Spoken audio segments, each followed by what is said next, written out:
Instacart is on a mission to have you not leave the couch this basketball season, because between the pregame rituals and the postgame interviews, it can be difficult to find time for everything else. So let Instacart take care of your game day snacks or weekly restocks and get delivery in as fast as 30 minutes. Because we hear it's bad luck to be hungry on game day. So download the Instacart app today and enjoy $0 delivery fees on your first 3 orders. Service fees apply for 3 orders in 14 days. Excludes restaurants.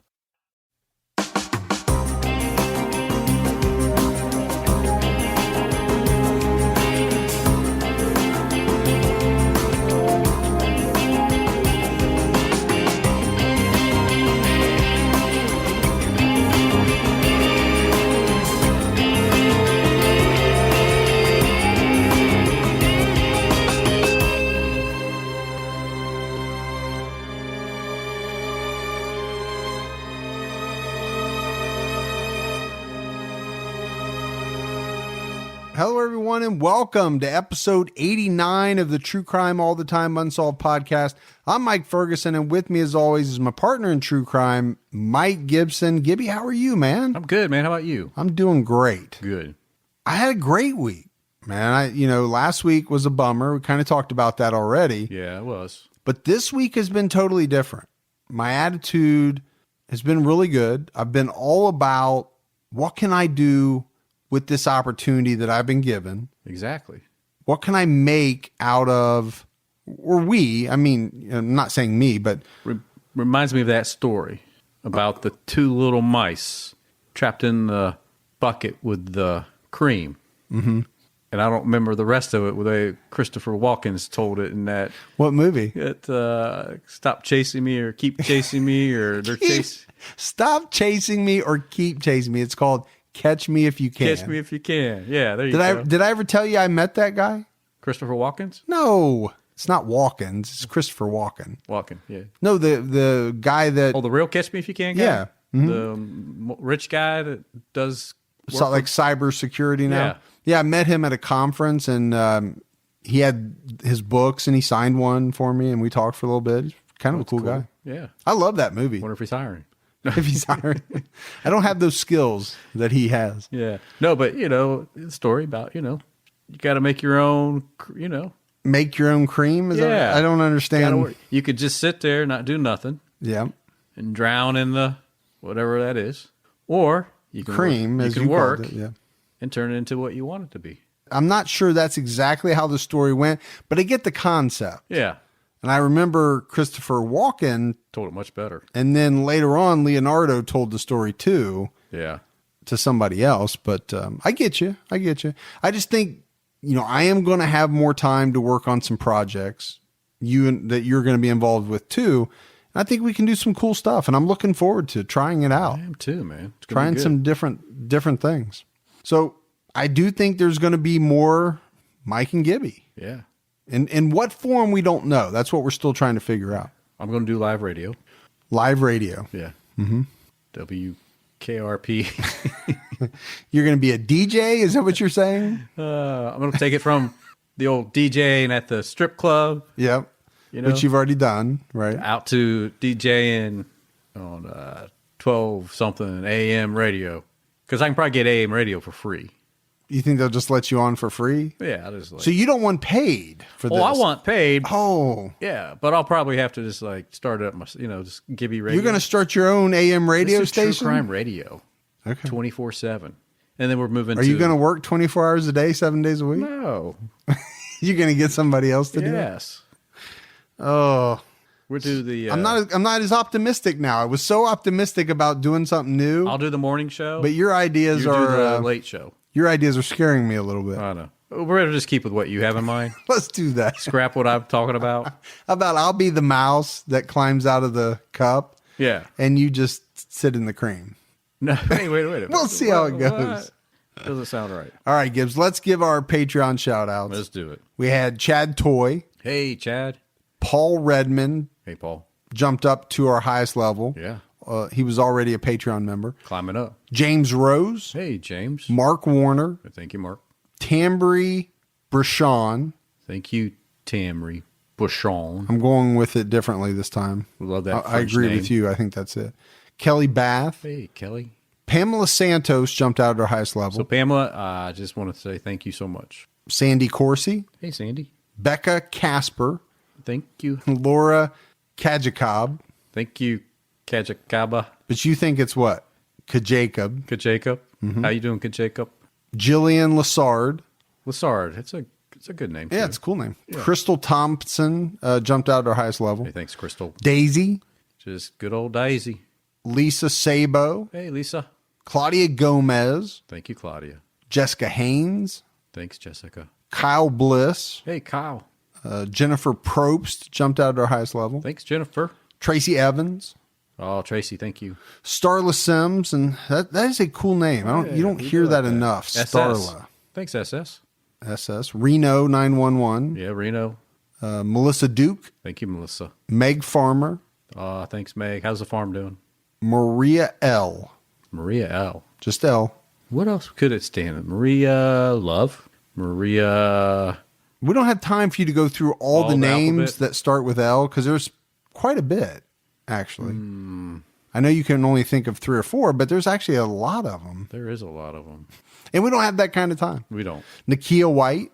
Thank you. Christy Coolin. That's amazing. Becky Jones. Thank you. Shannon A. Shannon A. Vicky Lopez. Thanks, Vicky. And Dana Kazmetsky. Oh, thank you, Kazmeski. And then if we go back into the vault, Gibbs. Let's do it. This week we selected Terry Swetnam. Been a long time Patreon supporter. Thanks, Terry. We appreciate that. We appreciate all the new support and the people that continue to support us month after month. We had a lot of PayPal support as well, which we love. Kimberly Jones. Thanks, Kimberly. Bazluki Francine. Ooh, Bazluki. Made a sizable PayPal donation. Thank you for that. Melissa Buell. Thank you, Melissa. And Jennifer Winkler. Oh, thanks, Jennifer. So awesome.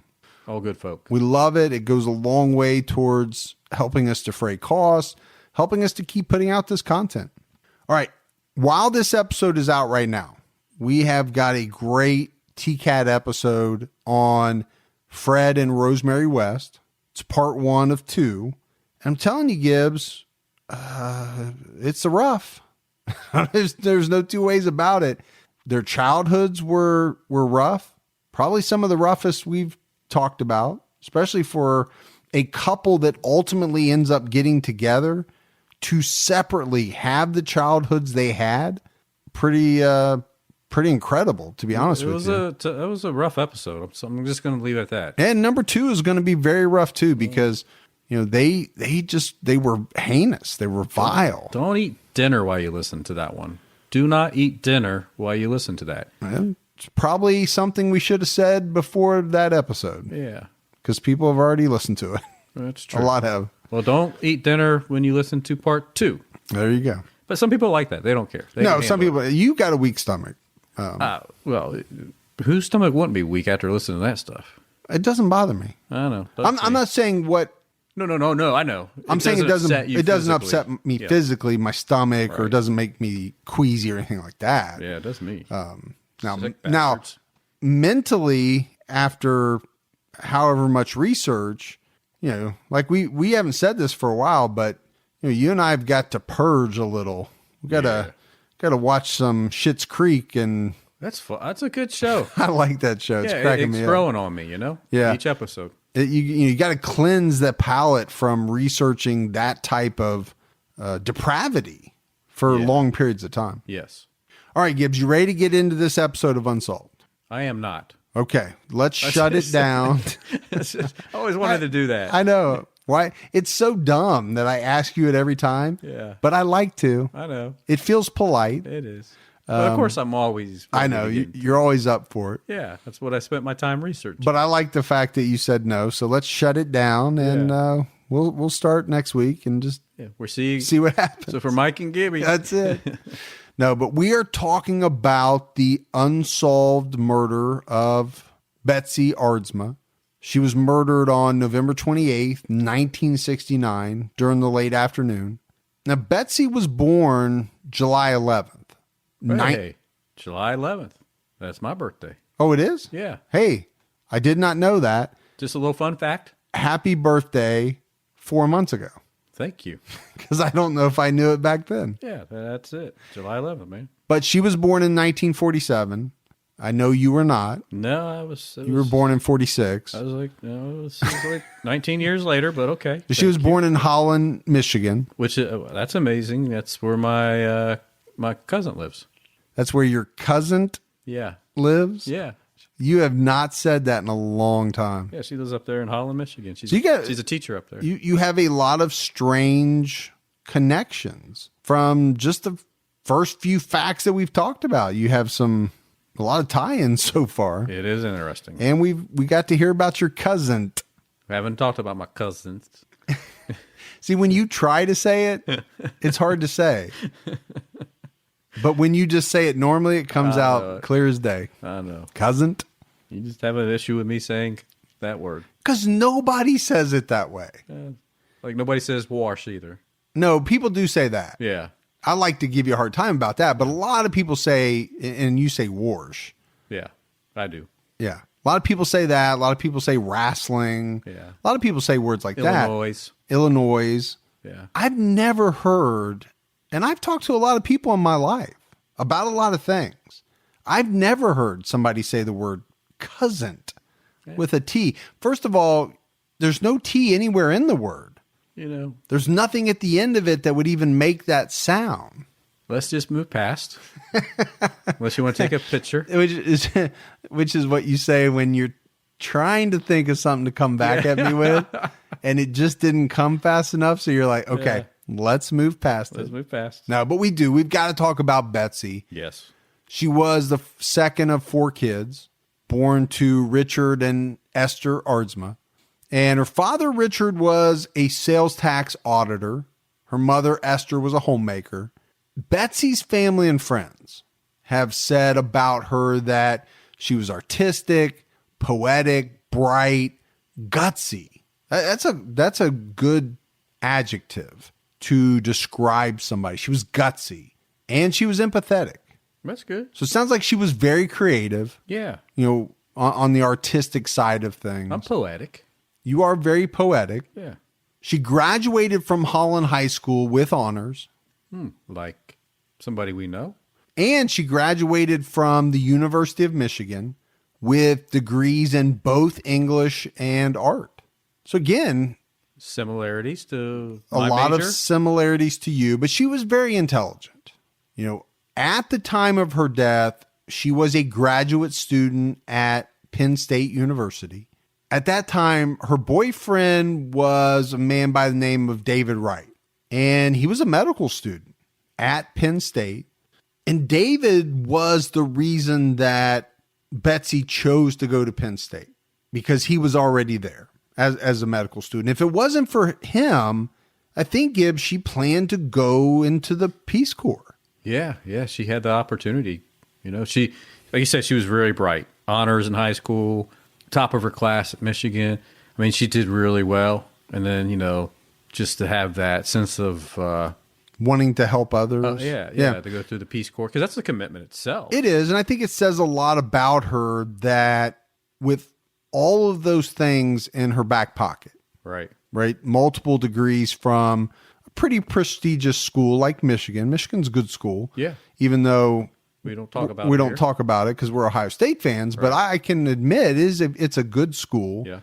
She would make the decision to go into the Peace Corps. I mean, that you're giving up something to help others when you do something like that. Yeah.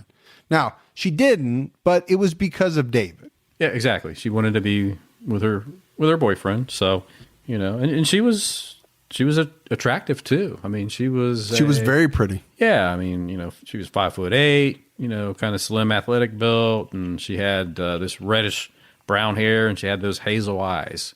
So, and you and I discussed this on a lot of unsolved cases. A lot of these victims that we talk about, they just have so much going for them. And I think that's not that, you know, any death is not tragic, but some of these cases that we talk about, they just seem even more tragic because these victims are getting ready to start, like she's getting ready to start her life. Right. She hasn't even really started it. You She's finished school. She's did all the foundation work. Yeah. Yeah. She's built block on top of block, done it right all the way up until this event, right? Yeah. She's done everything pretty much perfect. And I misspoke. I said she finished school. She was in graduate school at Penn State. Right. But getting, pretty soon would be done with school, would be going on to huge things. Yeah. And her life is cut short. Exactly. Now, like most university college students, 22-year-old Betsy Aardsma went home for the Thanksgiving holiday. But she ended up cutting her holiday break short because she needed to get back to school to do some research for an upcoming English paper. Oh, man. Remember when you had to turn the papers in? My college days were a little fuzzy. You just bought the paper? No. Paid somebody? I just didn't go to class a lot Yeah. and was doing things that caused other things to be fuzzy Gotcha. in my memory. Yeah. If you know what I mean. I think everybody's shaking their head. They know what they mean. Yeah. What you mean right now. So I may have mentioned it on the podcast before, but when I got to college, I had this bad habit of, now back then you didn't have to go to class, and I don't know what it's like today. My daughter's a senior in high school, so she's getting ready to go. But back then, for at least where I was, you could go to the first class, get the schedule for the whole year. And then there really wasn't, in a lot of the classes I had, there wasn't homework to turn in. Your entire grade consisted of a midterm and a final exam. So I would only go back to that class 2 more times. Once to take the midterm and once to take the final. The rest of the time I was Just doing things in between. drinking PBRs and Yeah. smoking cigarettes and watching Captain Kangaroo. Captain Kangaroo. And it's on November 28th, 1969. She walked to the Penn State University library with her roommate, Sharon. She was wearing a sleeveless red dress over a white cotton turtleneck sweater. And this was about 4 p.m. And when they got into the library, both girls went to separate floors. Betsy first headed to the basement, where she located the chief bibliographer's office. And after finding the information that she needed, she went up to the second floor to this area that was known as the stacks. And I guess it was called that because it had low ceilings and it was just filled with row after row, stack after stack of books. So while Betsy is looking for some books, at this point, time frame wise, it's between 4:45 p.m. and 4:55 p.m. Someone stabbed her in the left breast with a large hunting knife that had a 4-inch blade. The knife punctured her left breast and it cut her pulmonary artery and the right ventricle of her heart. The killer then removed the knife from her chest and just walked away. It would be a few minutes after this attack on Betsy that a student spotted her lying in a pile of scattered books on the floor and yelled for someone to get some help. It was said, Gibbs, that no one else in the library heard Betsy scream. Which I think is interesting that whoever did this was able to keep her from blurting out anything. Yeah, the library is a very quiet place. And you also know that in that situation, being stabbed, you're going to scream. You're going to cry out. So I think you can make the logical conclusion that the killer had to do something, either putting a hand over Betsy's mouth. There had to be something that the killer did to keep her from screaming out. Right? Would you say that makes sense? Yeah, for sure. In a public place. Betsy also didn't have any defensive wounds. So no cuts on her hands, right? As she saw the knife coming at her and she raised up her hands. It didn't happen that way. Yeah. So there were bystanders that attempted to help, performed mouth-to-mouth resuscitation efforts.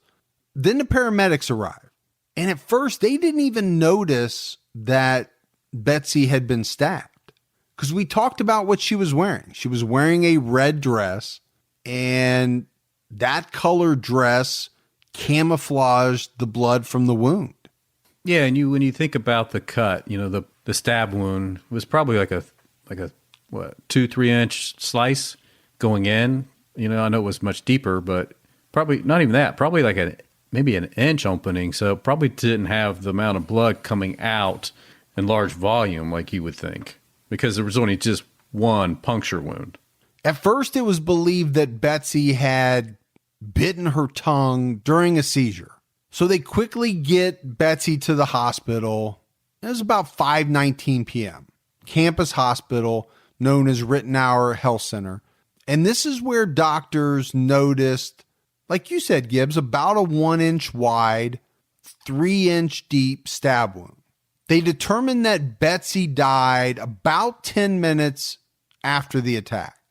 Betsy had a cousin who was a pilot and also had a small plane. And he actually got in his plane, went and picked up Betsy's parents and flew them to Chicago so that they could quickly catch a commercial flight to get to their daughter. Now, she was dead, but Gibbs, they wanted to get there as soon as they could. And eventually they would have to pick her up and bring her body home. But even knowing that she had already passed away, as a parent, you would want to get there as soon as you could. That would be your first instinct. Absolutely. Yeah, I would drive overnight to get there. I'd do anything, There's no ticket I wouldn't spend money for.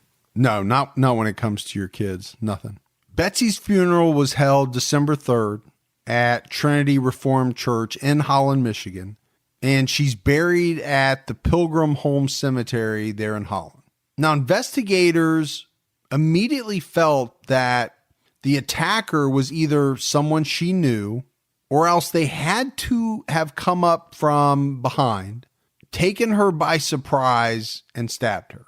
There was no sexual assault, and the coroner would later come out and say that whoever did this, whoever stabbed Betsy, was a fairly strong individual, had to be, to plunge the knife into her as deep as they did.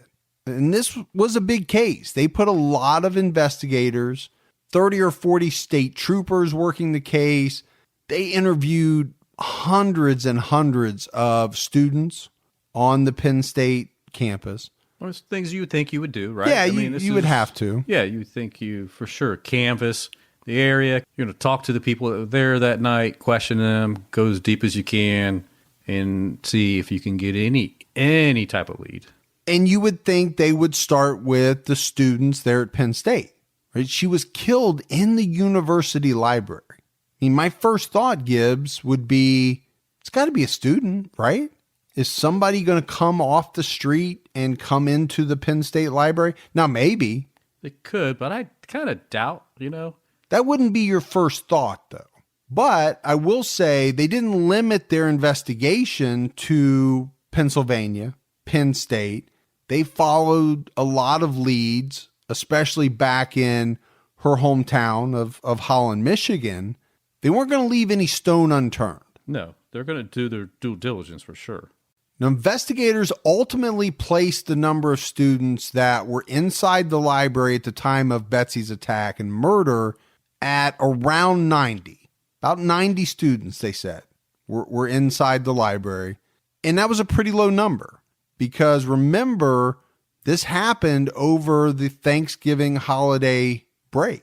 So most of the students, or I would say a large number of students, were home. They weren't sticking around on campus. They were home with their families. That was the best part, man. We had break time. I couldn't wait. Yeah. I didn't go home, but I couldn't wait for break. Oh, love break, man. We would just stay there in the dorm and play Sega Genesis and drink beer. Party. Sega. Yeah, we used to go from here up to OU during break to party with the people that were still there. Man, because it's a great party school. Yeah, it really is. I had a lot of fun. But you can have a lot of fun when you don't have to attend class. Now, yes, your grades are not going to be that great. Got to be honest with you. It's not the ideal way to do it. It's not the way that I'm telling my daughter who's getting ready to go to college to go about her freshman year. You're like, do what I say, not what I did. I tell my kids all the time, I've been very honest with my kids about some of the very stupid things that I did growing up. I haven't shielded them from that, Gibbs. And basically I've just told them, hey, I made a bunch of mistakes. Here are some of them. And here's why you shouldn't do them. And I know because I did them. I lived it firsthand. And here's the bad stuff that's going to happen to you if you do. Really bad stuff. Yeah. Now, they did find a few witnesses that said they saw a man flee the library right after the attack on Betsy. And on top of that, the witnesses said this man they saw fleeing the library was the same guy that was telling people that Betsy needed help. So what do you make of that, Gibbs? That tells me he was very close to the scene of the attack to be one of the first people to say, hey, there's something wrong here. This girl needs help. Does that make sense? Yeah, well, I think he was nearby because... And potentially the person that committed the crime. Yeah, committed the crime. But was he fleeing because he was worried he was going to be stabbed? He saw it. I'm out of here. And, and ran and said, hey, someone needs to help her. No, I think that's a good point, right? Running on its own doesn't necessarily mean that you've done something wrong. I think a lot of times it does. But to your point, if you saw someone get stabbed, you could make the decision that, I got to get out of Dodge. I'm not going to stand around here and be the next person to get stabbed. But this person, whoever he was that witnesses saw, it was really the only good lead that investigators had early on. And these witnesses helped create a sketch of the unknown male. And you can see the picture of the sketch. It's out on the web, and we'll put it up on our Facebook page. Yeah, we can do that. Well, you can do that. I promise a lot of stuff that's going to happen, knowing that you're going to have to be the one that's going to do it. That I'm going to do it. No, but we'll definitely get it out there. Now, some reporters would claim that campus police did a horrible job of securing the murder scene. In fact, not just horrible, it was said that they didn't even secure it at all. So because of that, what ended up happening was that students, library workers, there was a lot of people walking in and out and around this crime scene, and they contaminated it. Yeah, to the point that I guess when she was stabbed, she urinated, and the janitors came up and brought a mop and mopped the area up and moved things around. So even if you did find anything, any good attorney would have that thrown out. What is the validity of any evidence that you find after 40 people have walked through, the scene's been cleaned up? Yeah. I mean, as a police investigator, could you imagine getting to the scene and seeing a mop bucket, seeing a janitor standing over the corner like he just did, like, I got it. I did a big favor. Yeah. I took care of it, guys. It would be pretty disheartening for police for sure. Absolutely. Because they know, right? Those guys know right away. Doesn't sound like the campus police knew, but the police officers that hit the scene, they know right away this is not going to be good. Probably back in the day, campus police, I started to say security, but the police on the big campuses. But they probably, because they didn't deal with murder, they might have dealt with, some felony crimes, maybe some sexual assault kind of items, right? I'm sure they did. I think they probably broke up a lot of fights, but you're right. But they never probably got into the murder. Yeah. I don't think that they, by and large, would have a lot of experience dealing with murder crime scenes. Yeah. So that's not what they're going to run into on a day in, day out basis at a university. So they're called the experts in, the state police, but unfortunately the crime scene is compromised. And the damage is done. Now, police first take a look at Betsy's boyfriend, the guy that we talked about, David Wright, the pre-med student who was going to college there with her at Penn State. And we mentioned it. It's the whole reason why she went to Penn State to pursue her graduate degree. It was David. When they talked with David, he told them that he had plans to ask Betsy to marry him. and he wanted to get engaged over that Christmas break, which would have been about a month later, right, from Thanksgiving. Right. And he already had it planned. He had a wedding plan to follow the next summer, 1970. Now, what David told them was that the last time that he saw Betsy was on the evening of the 27th, right after they had a Thanksgiving feast with some medical students, friends of his.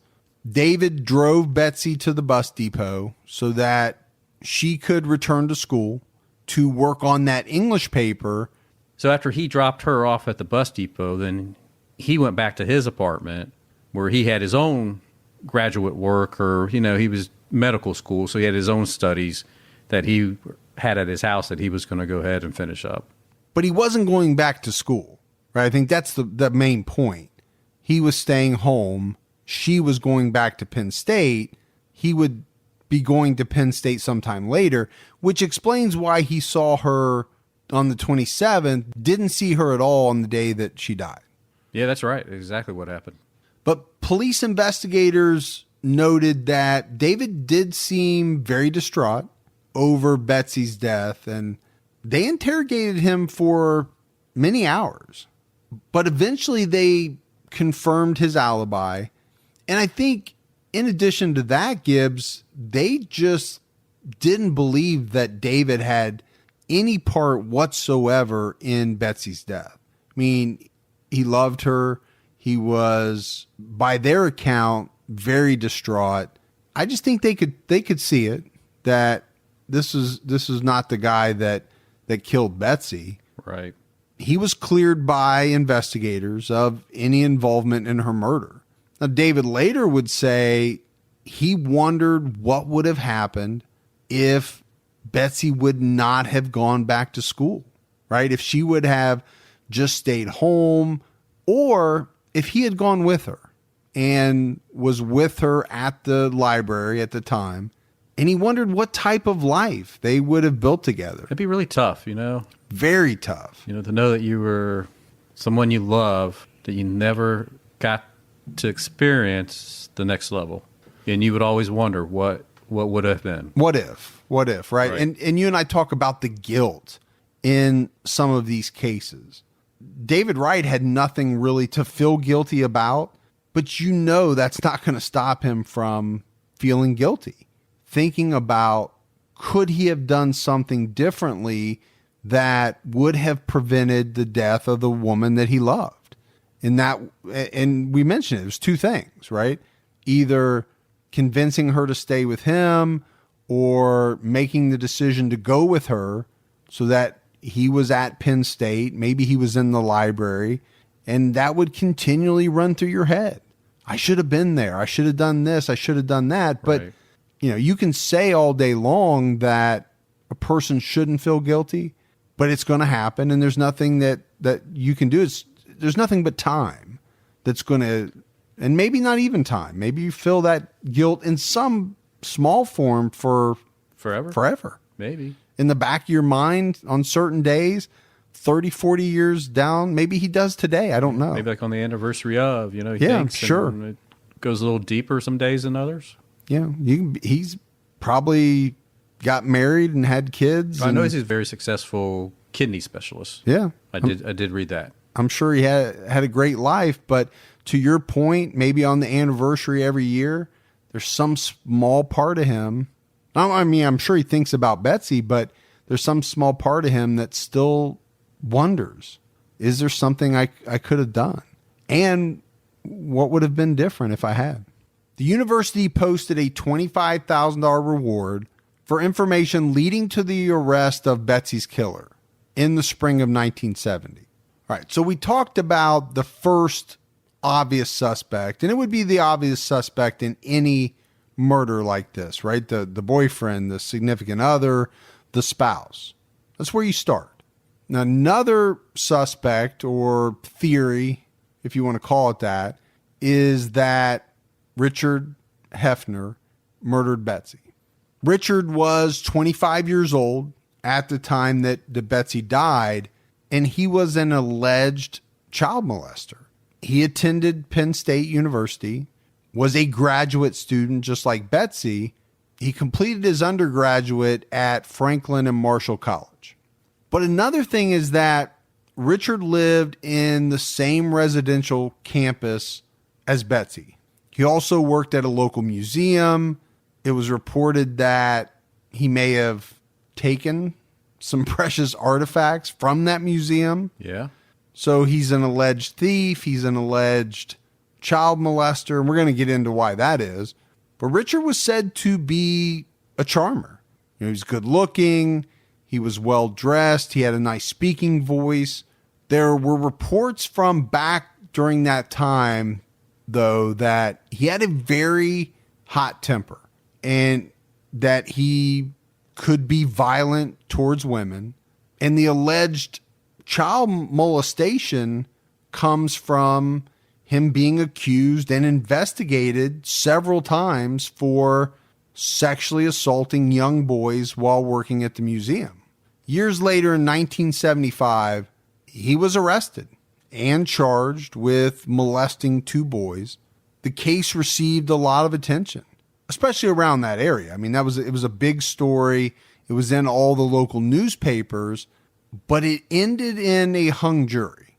But even though it ended in a hung jury, the judge in the case cited Hefner with contempt of court, fined him $500, and sentenced him to a month in county jail. So a little vacay in county lockup. Yep. I mean, $500. Come on. Now, I don't know what he did. I didn't see it, Gibbs. Did you? What he actually did in the courtroom to earn this contempt of court charge? No, I never did see. So he did have a temper, so I imagine that he probably said things he probably shouldn't have said. Maybe he actually tried to approach the judge, maybe. I don't know. Yeah, I don't know either. He was a hothead. So he was. You know how hotheads are. But things kind of went his way, right? He didn't get convicted. It was a hung jury. Now, he did serve 2 weeks in jail before the Pennsylvania Supreme Court ordered him to be released, pending an appeal of that contempt of court citation, which he ultimately won. And then in March of 1979, the state Supreme Court ruled that he couldn't be retried. Yeah, and his record got expunged. But again, couldn't find the reason for why they said he couldn't be retried. I did read another article about him that he was found 800 miles away from his home. He drove 800 miles to stalk this lady that he met once. Actually showed up on her doorstep and was like, "Hey, here I am, unannounced. Remember you met me?" I mean, it's a little crazy. I mean, she had to call the police. But so he's got some. He's not all right. He's a little quirky. Yeah, or that might a euphemism. Let's call him quirky for sure. It'd be like me or you driving from here to what? St. Louis, Kansas City, maybe. That's about 800 miles. You imagine getting up to tomorrow morning, driving to Kansas City just to say, "Hey, remember me?" To knock on the door of a woman that I met one time. One time. I thought we had something. I don't know. Was it me? Well, No? first of all, I don't think my wife would take kindly to that. But no, she wouldn't sit in the car waiting. Hey, honey, can you just wait in the car? Yeah. I got to talk to this woman. Yeah. I only met her once. Then we'll drive back home. I think there was something there. Yeah, but I'll stop at a Cracker Barrel.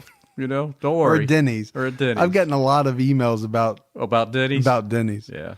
Hey, if you go out that way, you have to stop off the Machine Shed. That's the place to eat if you're like in Iowa and Kansas. Is it like a chain? Yeah. Oh. Yeah, Machine Shed. That's the best place for breakfast, man. It's funny because I have traveled quite a bit. The one area where I've not spent much time is like in the middle. Of the in country? those like Midwestern states. Like Iowa. Yeah. Dakotas. Kansas. Oklahoma. Missouri. I really haven't spent much time. It's either been up and down the East Coast, obviously where we are, Michigan, all the way down to Florida. Right. I've been south, like Louisiana, Texas. Right. Up through New Mexico, California. You've been Colorado. You've been Colorado, all that too, but there's a bunch of states there, like what they call the flyover states that you just Haven't visited. I just haven't visited. Well, you got some free time now. We need to. Yeah, I do have some free time. You and I should make a road trip. Oh, we should get like an RV and schedule some shows. And would it be fun? Stop in the RV and do a show. We could do a podcast about traveling in the RV together, and then stop and do a TCAT. Yeah, live, and then talk about our travels again. Man, see more plans. The misfortunes, or not? Maybe not the misfortunes. Is this trip going bad from the get go, or what? Just the interesting adventures, the adventures of Mike and Gibby on the road. I like it. We probably have to work with our trucker buddies to help us plan it out and maybe we'll get a Smokey and the Bandit Cannonball Run thing going. Yeah, rent a CB. Rent a CB. Well, I think I can afford to go buy a CB. Buy a CB. Still. There you go. All right. Now let's get back to Betsy. Yes, because friends would say that Betsy actually befriended Richard Hefner, and they thought that maybe the two of them possibly even went out on a few friend type dates. Yeah. Just to go do something, to go see a movie, go grab a bite to eat. You've done that before, haven't you? Sure. Yeah. It's not romantic. It's nothing like that. You and I have done it together. We were not supposed to talk about certain things. We are friends. We have gone to get a meal. That's the same type of thing. You've had me in your bed. No, I think that probably crossed the line. Crime con. I didn't want to be there. See, when you say something like that, you really need to provide the context, because just saying it that way, make sure they understand that we could only get one room the first night, and I had to be in the room with Mike. But you just say it like that and leave it. And then just drop it, walk away. Now it's in the ether. Yeah. Somebody that they heard that part, and then somebody walked in their office and they couldn't hear the next part. Right. And then they come back and they're like, what? Exactly. I always thought something was going on there. But friends also stated that after being around Richard a few times, Betsy quickly realized that he was not a good person, and she stopped hanging out with him. Yeah. Well, she probably seen the true colors, right? I'm sure she did. People put a good front up. A lot of people put a good front up, and then you get to know them. But they can't keep it up. Exactly. A lot of times. Yeah, they start tripping up, and you're like, "Oh, wait a minute." That's it's like peeling that onion back. You're like, "Holy crap! What did I get myself into?" Yeah, and I think you're right. I think she saw it, and she made the decision that this is not somebody that I want to be associated with. She even told her family and friends that he was a scary guy. Yeah. And you can imagine by her cutting him off, this had to upset him in a big way. Yeah, I think it would have, left a bad taste in his mouth. He would have been extremely upset by this. Now, Richard was questioned, and what he told police was that at the time of Betsy's murder, he was eating dinner at the Hub Student Union when he heard the news about what happened at the library. And apparently he ran to a professor's house that he knew, and he asked the professor, "Have you heard? A girl I dated was murdered at the library." Later on, Richard was said to have visited his academic advisor not long after Betsy's murder, and apparently he was extremely upset about it, told the academic advisor he was upset about it, and this was before the murder was reported in the papers. And I guess Gibbs police thought this was strange because it wouldn't come out until like 7 years later. The academic advisor didn't report the visit. On top of that, university officials never notified the police about it. But I don't know what that means. How strange is that?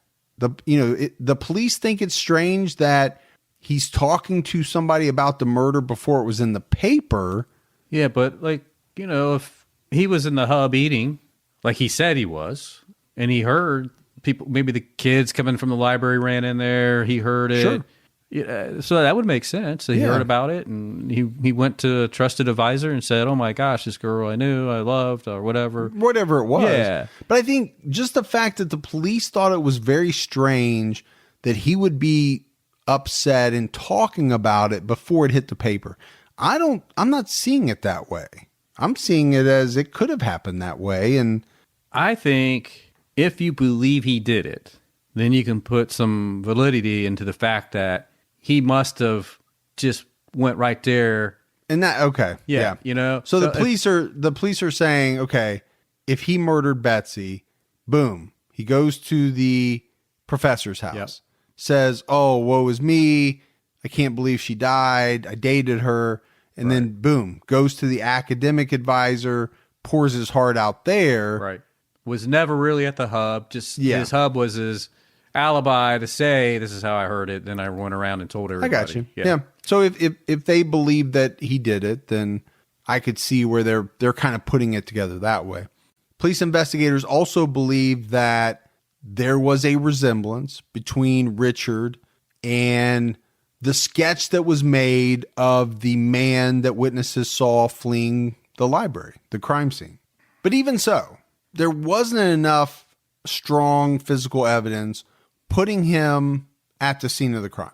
And if you're relying on circumstantial evidence, like the fact that he ran to a professor's house and then ran to his academic advisor's house, I don't think you're going to build a case off of that in any way, shape, or form. No. Now, what's interesting about Richard Hefner is that he went on to become a renowned geologist and a brilliant PhD, even though he was suspected, he was charged, which we know in some of these, but suspected of thefts, using explosives. I guess he filed some frivolous lawsuits. He even was a troublemaker with the neighbors next door, in the house that he lived in with his parents. Yeah, he had issues with a lot of his neighbors, but he went on to be very successful. So we kind of mentioned it before. I don't think there's any doubt that this guy was somewhat odd, had some quirks, if you want to call it that. Yeah. And people that knew him described him as odd. Yeah, extremely odd. Yeah, maybe more than odd. Yeah. Extremely odd. Very odd. There was even a story at one time that he got into this verbal argument with a lady at a liquor store and actually physically beat her and broke her jaw. I mean, that's a bit extreme, I would say. Well, there was another story that he picked up some dog shit, was upset with one of his neighbors and threw it into his neighbor's car window. I saw you do that the other day. I do that on a weekly basis. Yeah. You're like, hey, your dog's shitting in my yard, and you pick it up and throw it back like a baseball. Sometimes I wait for them to open up their door to get the paper, and then I chuck it through the little opening. No. But again, I don't know how much of any of this is true. These are stories that are floating around there. Well, we couldn't find that where he was arrested and charged for, essentially beating this woman. So, I mean, these are just stories. I really don't know if they're true or not. Yeah, there seems to be a lot of... But there's a lot of stuff. When you read all the articles, when you read all the information about this case, you see all this stuff circling around him. That he definitely had it seemed like a troubled life. Yeah, well, we've said this before. There's a lot of smoke, right? I don't know if there's any fire, but there sure as heck is a lot of smoke around Richard Hefner. Yeah. I mean, he was arrested in 92, and that was for interfering with the custody of a child. For some reason, he thought it was okay to take the 13-year-old boy on a trip without telling his mom. Just took the 13-year-old boy and said, we're going on a trip. So now the case was dropped against him. I don't know if she was intimidated by him or they just felt like there wasn't enough there to pursue it, but he actually was arrested for a short period of time for that. Well, and based on the fact that he was arrested and charged with molesting two young boys, that doesn't look good to take a 13-year-old boy on a trip without the boy's parents' permission. Yeah. That doesn't look good. There was another time he ran this, so he was into geological, all the stones and all that, minerals and things like that. So he had a store. It was called the Lost Dutchman Jamboree. So I'm guessing that people came kind of like the Gun and Knife show. He must have been like the rock and mineral type of show. Yeah, it wasn't like a brick and mortar store. It was it was more like an event. Yeah. I got you. Like a flea market kind of a deal, sure. I guess. But I guess that there was over $800,000 worth of precious minerals that were stolen from this event. And though they could never prove and tie him into it, and they never solved it. But there was a lot of speculation that he was involved. Now, Richard died of a heart attack in 2002 in the Mojave Desert, where he was out looking for rocks. But I think, Gibbs, this is a guy that a lot of people look at in the case of Betsy Aardsma and feel that there's a strong possibility that he killed her and he got away with her murder.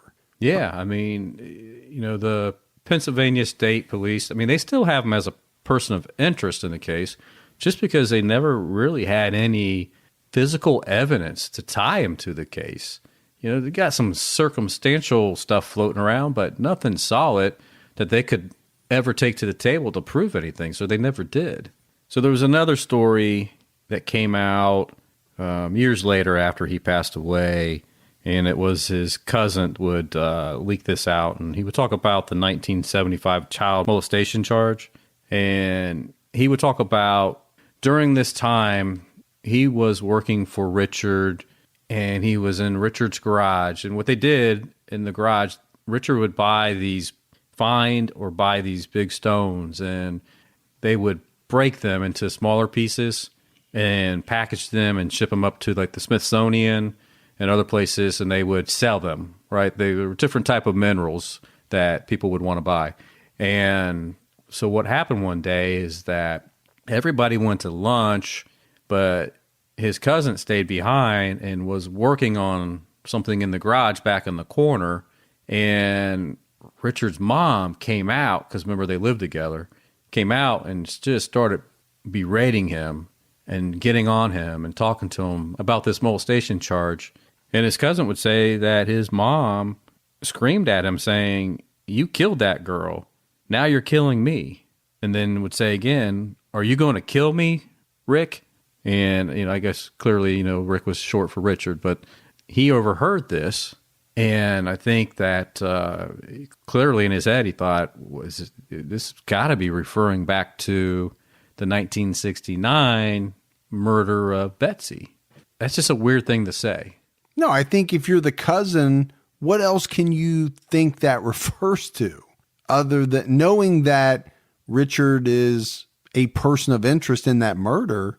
Was there another girl that he killed?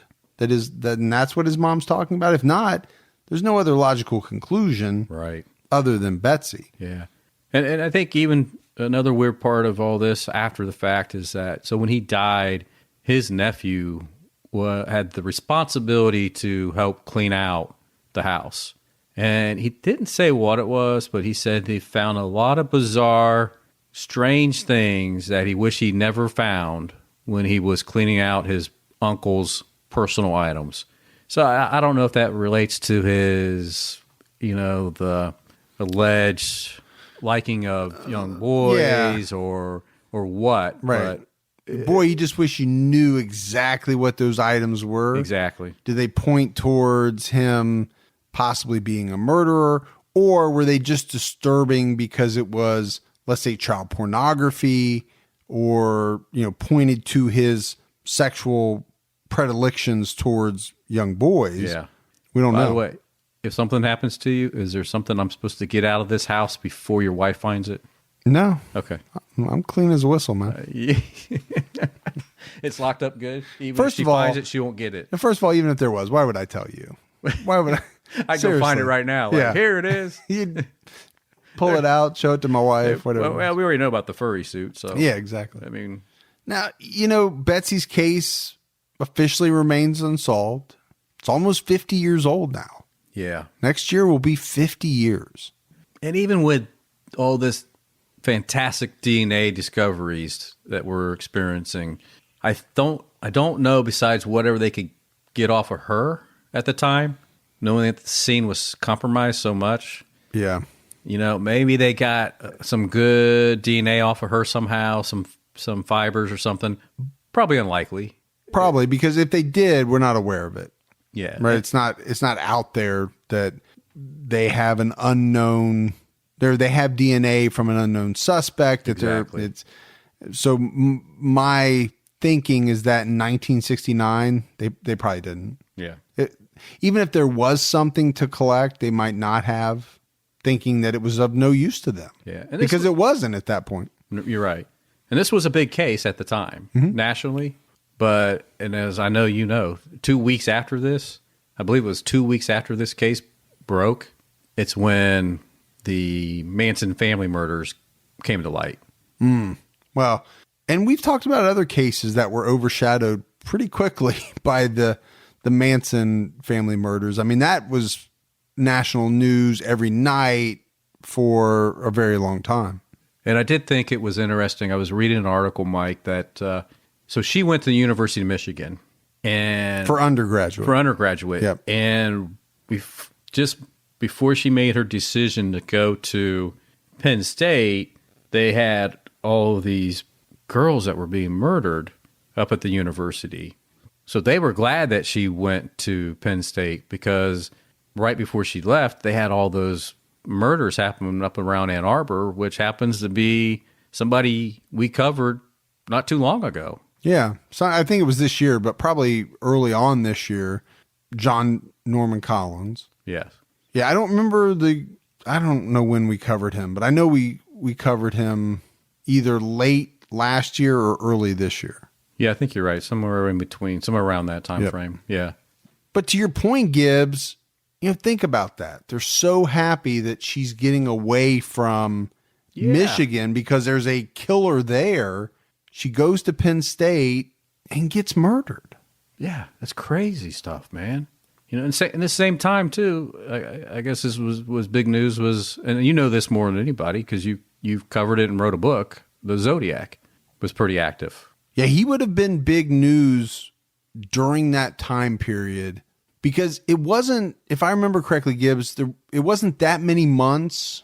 It was around maybe August time frame of 69 when he got into the letter writing. And that's really, everybody that knows about the Zodiac knows that it's kind of what propelled him, right, onto the papers and onto the national news. Yeah, he committed murders, but it's when he started taunting police and writing those letters and, all of that stuff. And I think that started right around August of 69. So that was in the news when Betsy Aardsma was murdered. Yeah. But that's it. That's the case of Betsy Aardsma. And we like to talk about this, but 50 years is a long time. And not knowing that they have any type of DNA that they would ever be able to match up, knowing that there's a good chance that whoever did this has passed away, possibly. Right. This is probably one that's going to be hard to solve. Again, some of the Hail Marys, I think, would be a deathbed confession, maybe not even from the person that did it. Like my husband told me, or my brother told me, something like that. Yeah, my dad, more like that. Probably. Right, I found some evidence in my dad's desk, and something like that. But that's it. We got some voicemails. Yeah, let's hear them. All right, let's do them. Hi, guys. This is Max in Atlanta. Thought I'd just check in. When you were talking about the girl Peaches, Wisniewski, I think it was, when you described the scarf, immediately I thought of that movie with Depp, Crybaby. And it's interesting that Waters certainly probably cast Tracy Lords because, her past as an underage porn star, and this young lady described as kind of like older than she looks and also being kind of like a teen ingenue or something like that. I just want to check in. Thought it was interesting. You guys always hit interesting points. The show is great. Appreciate it. Take care, guys. Man, we haven't heard from Max in a while. We haven't, it's man. Great. But I always do like hearing him. from him. I do too. Number one, I like his voice. He does have a good voice. I like his accent. I like his voice. But he's a good guy. He is a good guy. We interact with him, every now and then, but he hasn't called in a while. So I really appreciate that. Yeah. Thanks, Max.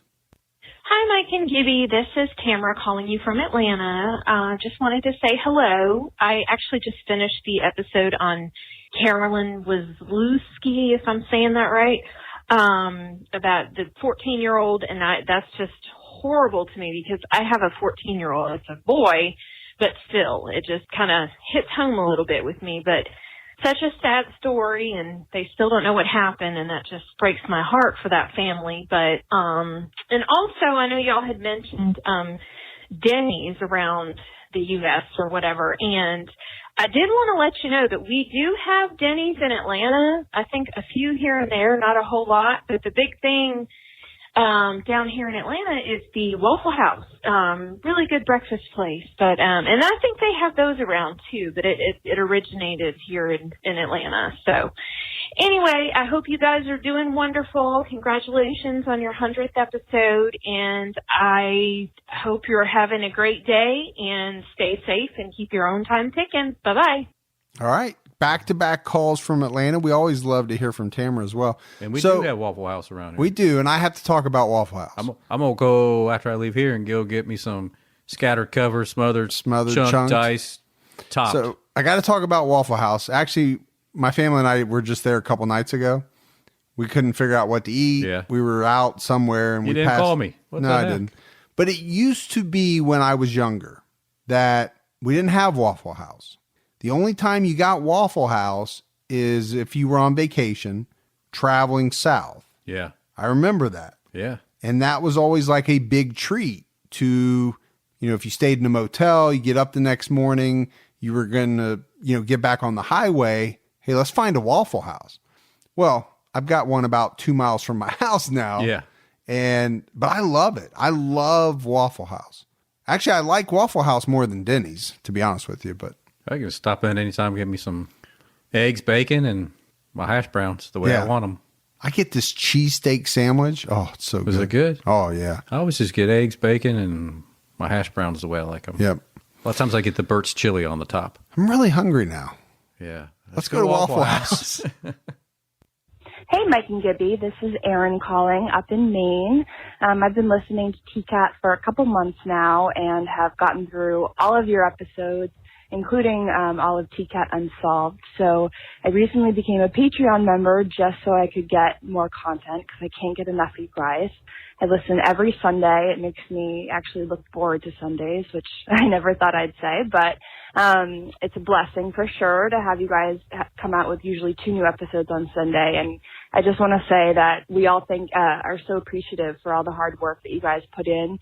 I really love the banter and chemistry that you guys have. I love that it's so natural and it doesn't feel like it's overproduced or over thought out. It just really feels like I'm hanging out with you guys. And I think that's, at least speaking for me, that's what I really, really love about the podcast. So just wanted to give you a call and let you know that I appreciate it so much. And I look forward to next Sunday for another great episode. Thank you guys. Bye. All right. Really appreciate that voicemail. Yeah, that was sweet. It was. It means a lot to hear stuff like that. It does. Hi, Mike and Gibby. This is Hayden from Minnesota. I never thought that anyone could be as weirdly into true crime as I was until I came across your guys' podcast last spring, and I have been so addicted. I swear I don't even listen to music anymore. I just listen to your guys' podcast. Absolutely love it. Excited to hear more and more crazy, unsolved crimes that keep me intrigued every single time. So thanks, guys. Love you, and keep your own time ticking. Bye. All right. Hayden from Minnesota. Minnesota. Love to say that. Minnesota. She's going to be at CrimeCon, you can tell. Well, I was going to say, she talks about not knowing that there's, all these other people out there that are weirdly, as she says it, into true crime. Go out to our Facebook page, our Facebook group page. There's about 15,000 people out there that are weirdly into true crime. But it's not weird to any of them at all, or to us. Or very comfortable. I know what she means when she says weirdly. Right. That's the other people that are not into true crime. Yeah. When you start talking about true crime, they give you that look like, why is it that you think I would want to know about Ed Kemper burying a skull in his backyard? Yeah, why would I want to know that? What did I do to give you the impression that that's the conversation starter that you should use on me? I just wanted to eat my sandwich and keep quiet. Yeah. Coming into the cafeteria and doing it, probably not the best idea. But no, if you haven't gone out to the Facebook group page, we don't talk about it a lot. No. but Go out there's there. some, a lot of our fans, they're great. There's some great conversations, and you won't feel weird there because there's a lot of people that are into true crime. And take it to another level and go to CrimeCon. You really get it. That is that's great advice. Hi, this is Jennifer Autry from Texas, and I was just checking Gibby's figures. I'm listening to the Jimmy Hoffa Unsolved case, and it always amazes me the figures he comes up with. But according to Google, $1 million in 1970, so just $1 million, not 1.7, but $1 million would be worth $6,317,525 today, which is a difference of $5.3 million. Just thought I'd let you know. I am going to take to calculating Gibby's numbers. There is this newfangled thing called Google, and you can put these things in, and it will give you an answer. I love you guys. I love both of you. You're hilarious. Have a good day. Talk to you later. Bye. So that's assuming that this Google person actually knows what they're talking about. So, you're taking what Google is saying to you as correct, accurate information. So I got a couple of points. First of all, we love Jennifer. We love when she calls. And I don't remember what you said. That's the only part that she left out. Right. I don't remember if you said something way lower than that or way higher. If you said something way higher, then I would make the point that you are such a good investor. We've talked about this. Strong. That, okay, yeah, it might say that it'd be worth 6 point whatever, but you give your money to Gibby. I'll work it. He's going to make you 10, 11, 12. Yeah. Send me your checks today. He's going to double that, whatever Google says. And if he's way low, then he's just off. Just had a bad market. Bad market. Then he spent half of your money. Probably did. At Waffle House. A reputable establishment. Ate Waffle House every night. But some great voicemails, and we really appreciate that. We're getting some really good voicemails on Unsolved. A lot of people that are really, you can tell, listening to the episodes, and I'm getting a lot of good emails too.